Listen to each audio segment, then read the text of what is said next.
مزید ویڈیوز دیکھنے کے لیے محمدی رونی قافلہ کے آفیشیل چینل کو سبسکرائب کریں اور بیل آئیکن کو پریس کریں۔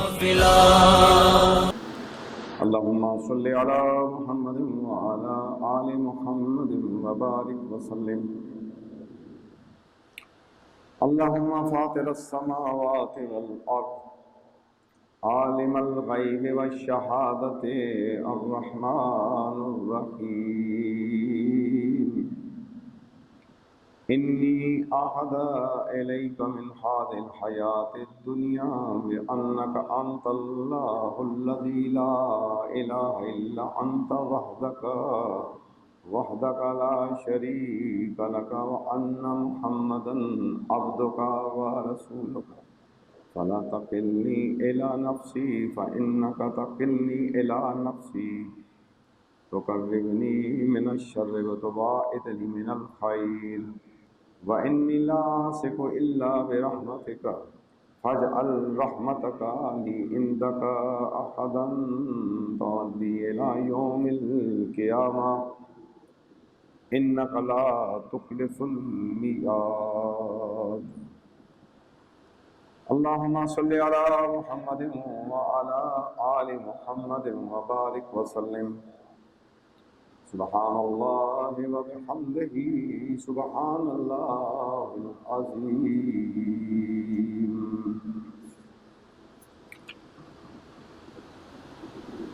آج آپ کے سامنے میں نے کلمہ مبارک کا 11واں نام بیان کرنا ہے۔ جیسے کہ پہلے آپ کو بتایا کلمہ طیبہ کے 12 نام ہیں، اور 12 کے 12 نام قرآن پاک سے ثابت کیے ہیں، اور آج اس کا 11واں نام کلمہ طیبہ کا الکلمات العلیٰ۔ قرآن پاک سورہ توبہ آیت نمبر 40 میں یہ لفظ استعمال ہوا ہے، وَجَعَلَ كَلِمَاتَ الَّذِينَ كَفَرُوا السُّفْلَىٰ وَكَلِمَاتُ اللَّهِ هِيَ الْعُلْيَا، اور کافروں کی بات نیچے ڈالی، اللہ ہی کا بول بالا ہے۔ حضرت سیدنا ابن عباس رضی اللہ تعالیٰ عنہ فرماتے ہیں کافروں کا کلمہ شرک ہے، اور ایمان والوں کا کلمہ لا الہ الا اللہ۔ امام بخاری و امام مسلم نے حضرت ابو موسیٰ اشعری رحمۃ اللہ تعالی سے روایت کیا ہے کہ رسول اللہ صلی اللہ علیہ وسلم کی بارگاہ میں عرض کی گئی کہ ایک شخص بہادری دکھانے کے لیے جہاد کرتا ہے، ایک شخص غیرت کی وجہ سے جہاد کرتا ہے، ایک شخص دکھلاوے کے لیے جہاد کرتا ہے، ان میں سے اللہ پاک کی راہ میں کون ہے؟ تو نبی کریم صلی اللہ علیہ وسلم نے فرمایا جو اس لیے جہاد کرے کہ اللہ تعالیٰ کا کلمہ بلند ہو جائے وہ اللہ کی راہ میں ہے۔ لا الہ الا اللہ بلند و بالا ہے، اور یہ تمام کلمات پر فوقیت رکھتا ہے، اس سے بڑھ کر کوئی کلمہ نہیں۔ یعنی کلمہ شریف کی جو فضیلت میرے آقا نبی کریم صلی اللہ علیہ وسلم نے ارشاد فرمائی ہے، تو اس طرح اس کلمہ پاک کا ایک نام جو ہے وہ الکلمات العلیٰ ہے، یعنی بلندی والا کلمہ، اور اللہ کا ہی نام بلند و بالا ہے، اس کے علاوہ کوئی نام بلند و بالا نہیں۔ تو 12واں نام اس کا ہے الکلمات العدل۔ اللہ تعالیٰ قرآن پاک میں بھی ارشاد فرماتا ہے ان اللہ یامر بالعدل، بے شک اللہ حکم دیتا ہے انصاف کا۔ اس کے متعلق بھی حضرت ابن عباس رضی اللہ تعالیٰ عنہ روایت کرتے ہیں کہ العدل سے مراد لا الہ الا اللہ ہے۔ جو العدل کا لفظ ان اللہ یامر بالعدل بولا گیا ہے، تو اس جگہ پر بھی معنی اس سے لا الہ الا اللہ ہے، اور عقیدہ و شہادت کی تصدیق میں عام لفظ العدل بولا جاتا ہے۔ اور یہ بات تو معلوم ہے کہ عدل کا مقابل ظلم ہے، لہذا توحید عدل ایمانی و اعتقادی کی حقیقت ہے، اور عقلی طور پر بھی توحید عدل ہے، اور توحید کا مقابل شرک ہے، کیونکہ شرک ظلم عظیم ہے، اور اس کے متعلق قرآن نے واضح فرمایا۔ اور عدل کے لیے ظلم آتا ہے، اور ظلم شرک سے ہے، اور اس کو اللہ کے محبوب نے قرآن پاک کے اندر جو تلاوت کی ہے سورہ لقمان کے اندر آیت نمبر 13 میں، وَإِذْ قَالَ لُقْمَانُ لِابْنِهِ وَهُوَ يَعِظُهُ يَا بُنَيَّ لَا تُشْرِكْ بِاللَّهِ إِنَّ الشِّرْكَ لَا ظُلْمٌ عَظِيمٌ۔ اور یاد کرو جب حضرت لقمان نے اپنے بیٹے سے کہا اور وہ نصیحت کرتا تھا، اے میرے بیٹے اللہ کا کسی کو شریک نہ کرنا، بے شک شرک بہت بڑا ظلم ہے، ان الشرک لظلم عظیم، لہذا شرک سب سے بڑا ظلم ہے، سب سے بڑا کفر ہے، سب سے بڑا اندھیرا ہے، کیونکہ یہ شرعاً عقلاً اور ایمان قلبی کے لحاظ سے ظلم ہے، بلکہ ظلم عظیم ہے۔ دنیا میں سب سے بڑا ظلم یہ ہے کہ انسان کو اللہ نے پیدا کیا، انسان اللہ کو بھول جائے اور اس کے مقابلے میں کوئی الہ بنا لے، کوئی بت بنا لے، کوئی آگ کی پوجا کرے، کوئی چاند سورج ستارے کی پوجا کرے، کوئی اوروں کے آگے جا کے سجدے کرے، تو یہ سب سے بڑا ظلم ہے۔ ان اللہ یامر بالعدل، مومن کے لیے یہ ہے کہ وہ اس کا پہلا عدل توحید کے اوپر وہ انصاف کرتا ہے، عدل کرتا ہے۔ مومن جو ہے، جو ایمان لے کے آتا ہے، وہ اس بات پہ ڈٹ جاتا ہے لا الہ الا اللہ، کوئی معبود نہیں سوا اللہ کے۔ تو یہ سب سے بڑی گواہی ہے مومن کی۔ اور کافر تو ظالم ہے، والکافرون هم الظالمون، سورہ بقرہ آیت نمبر 254 میں میرا پاک پروردگار کہہ رہا ہے والکافرون هم الظالمون، کافر بہت بڑے ظالم ہیں، اور مومن جو ہیں یہی جو ایمان والے ہیں، اور یہی ہمیشہ ہمیشہ جنت کے اندر رہیں گے۔ جنات تجری من تحتها الانہار خالدین فیہا ابدا، یہ جو مومن ہیں ان اللہ یامر بالعدل، جنہوں نے عدل کیا ہے اس بات میں کہ اللہ کے مقابلے میں کوئی بھی نہیں ہے، اور اللہ کے مقابلے میں جو کسی کو مانے گا وہ ظلم عظیم کرے گا، تو مومن نے رد کر کے کہا لا الہ الا اللہ ہم فیہا خالدون، یہ لا الہ الا اللہ کہنے والے ہمیشہ ہمیشہ جنت کے اندر جائیں گے۔ میرے دوستو، شرک سے بچ کے رہنا، ہر گناہ کی معافی ہے، شرک کی معافی نہیں ہے۔ جیلی بنائے ہوئے سارے سسٹم جو دنیا کے، ان کو پاش پاش کر دو۔ میرے آقا نبی کریم صلی اللہ علیہ وسلم نے مکہ میں لگے ہوئے بتوں کو توڑ دیا تھا۔ تو میں نے آپ کے سامنے قرآن پاک سے کلمہ توحید کے اوپر 12 دلائل پیش کیے ہیں ان 3-4 ایام کے اندر۔ اس کلمہ پاک کو، کلمہ طیبہ کے 12 نام قرآن پاک سے ثابت کیے ہیں۔ کلمہ طیبہ کا پہلا حصہ لا الہ الا اللہ، دوسرا محمد رسول اللہ کا تقاضا ہے۔ خیال رہے کہ یہ عظیم کلمہ اپنے ذاتی معنی کے لحاظ سے سب سے پہلے محمد رسول اللہ کا تقاضا کرتا ہے۔ لا الہ الا اللہ تقاضا کرتا ہے کہ جو لا الہ الا اللہ پڑھے وہ محمد رسول اللہ بھی پڑھے۔ بغیر محمد رسول اللہ کے یہ کلمہ فائدہ نہیں دے گا۔ وحدہ لا شریک کی گواہی جو ہے کلمہ کے اندر دینی ہے، تو پھر محمد رسول اللہ کی گواہی بھی دینی ہوگی۔ تو میرے دوستو، ہمیں اللہ تبارک و تعالی کی عبادت کے اندر، ہم عبادت نفلی کریں، ہم عبادت بدنی کریں، جسمانی عبادت کریں، قولی اور فعلی عبادت کریں یا مالی کریں، وہ صرف اور صرف اللہ کے لیے ہونی چاہیے۔ اللہ کے لیے ساری عبادتیں اللہ کے لیے۔ امام بخاری و مسلم حضرت سیدنا معاذ بن جبل رضی اللہ تعالیٰ عنہ سے روایت کرتے ہیں، صحیح بخاری کتاب اللباس کے اندر اور صحیح مسلم کتاب الایمان کے اندر یہ حدیث مبارک موجود ہیں کہ ایک دفعہ میں نبی کریم رؤوف الرحیم صلی اللہ تعالی وسلم کے پیچھے جانور پر سوار تھا، تو آپ صلی اللہ علیہ وسلم نے مجھ سے فرمایا اے معاذ، میں نے عرض کیا میں حاضر ہوں لبیک یا رسول اللہ۔ ارشاد فرمایا اے معاذ، کیا تم جانتے ہو کہ اللہ پاک کا اپنے بندوں پر کیا حق ہے؟ میں نے عرض کیا اللہ اور رسول بہتر جانتے ہیں۔ صحابہ کا یہ انداز کلام تھا، نبی پاک جب سوالیہ کرتے تو آپ فرماتے اللہ اور اس کا رسول جانتا ہے، تاکہ بات بہتر واضح ہو جائے۔ تو میں نے عرض کیا اللہ اور اس کا رسول بہتر جانتا ہے، تو حضور صلی اللہ علیہ وسلم نے ارشاد فرمایا اللہ پاک کا بندوں پر یہ حق ہے کہ بندے اسی کی عبادت کریں اور کسی کو اس کا شریک نہ ٹھہرائیں۔ کچھ دیر بعد خاموش رہنے کے بعد پھر ارشاد فرمایا نبی پاک نے اے معاذ، کیا تم جانتے ہو کہ بندوں کا اللہ تعالیٰ پر کیا حق ہے؟ میں نے عرض کی اللہ اور اس کو رسول بہتر جانتے ہیں.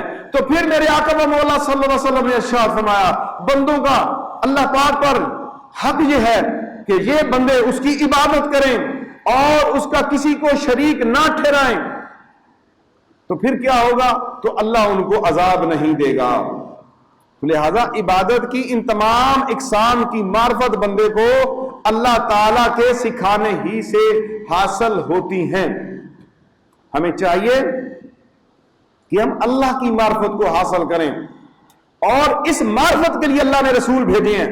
یاد رکھیے گا جتنے بھی نبی آئے ہیں وہ رب کی پہچان کرانے آئے ہیں، رب کی توحید بتانے آئے ہیں، رب کا نام بتانے آئے ہیں. لوگوں ایک رب ہے، اسے یاد کرو، اسے پہچانو.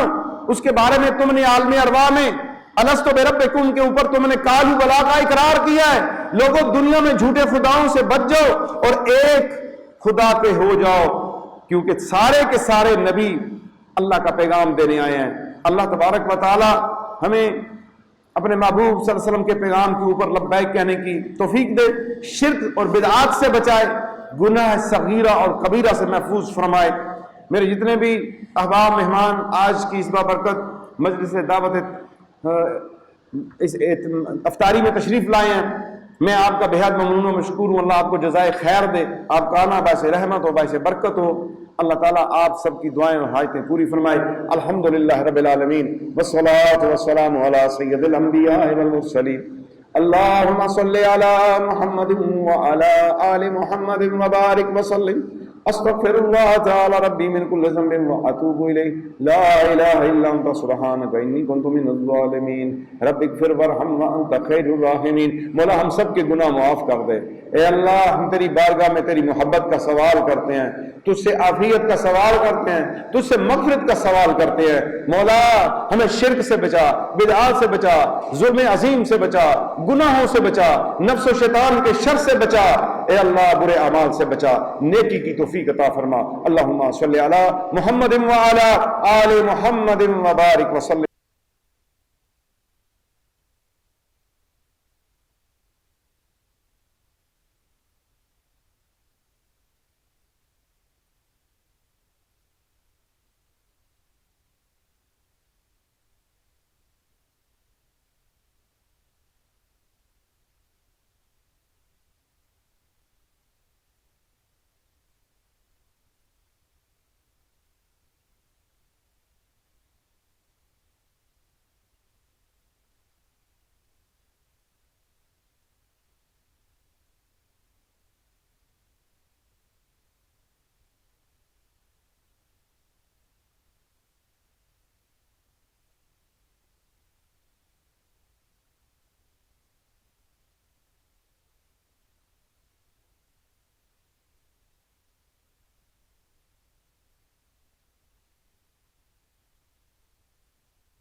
الرجيم بسم الله الرحمن الرحيم الصلاة والسلام عليك يا سيدي يا رسول الله وعلى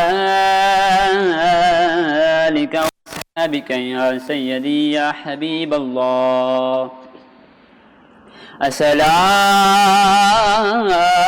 والسلام عليك يا سيدي يا نبي الله وعلى آلك وأصحابك يا سيدي يا رحمة للعالمين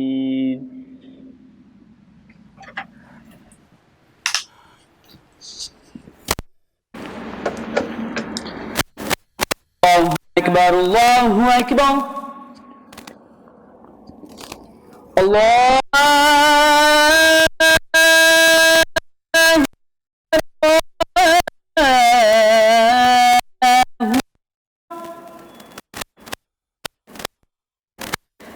أشهد أن لا إله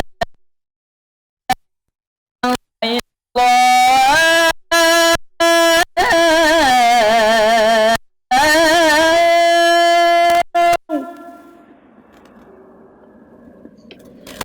أشهد أن لا إله إلا الله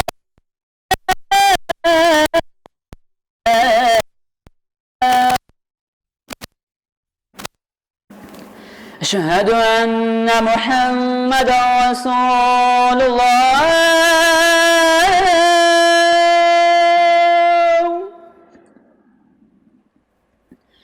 أشهد أن محمدا رسول الله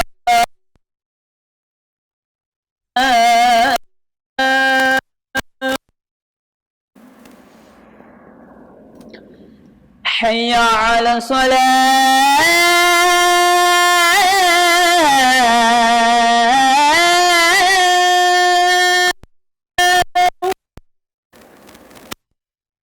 حي على الصلاة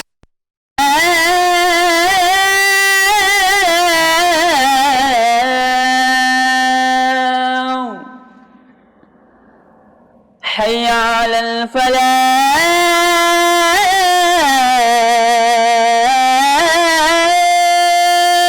الفلاح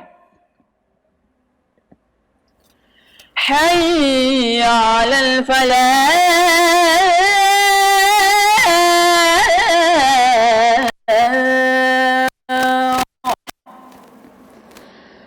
الله أكبر الله أكبر لا إله إلا الله محمد رسول الله اللهم رب هذه الدعوة التامة والصلاة القائمة آت سيدنا محمدا الوسيلة والفضيلة والدرجة الرفيعة وبعثت مقاما محمودا الذي وعدته وارزقنا شفاعته يوم القيامة إنك لا تخلف الميعاد